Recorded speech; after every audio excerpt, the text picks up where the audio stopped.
बरोबर आहे तुमचं की पाईपलाईन फुटली तुमची.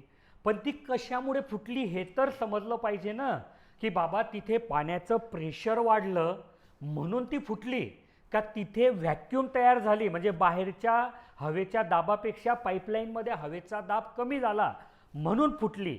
हे जर आपल्याला समजलं ना, तरच आपल्याला तिच्यावर उपाय देता येतो, की बाबा तिथे काय केलं म्हणजे तुमची पाईपलाईन फुटणार नाही.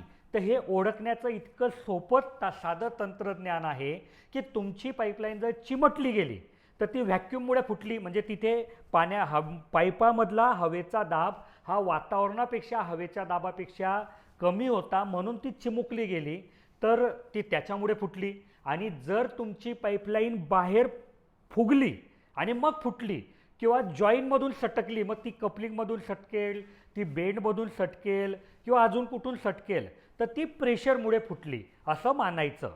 आणि एक वेळा हे जर ठरलं तर तिच्यावर उपाय काय हे आपल्याला करणं सोपं जातं.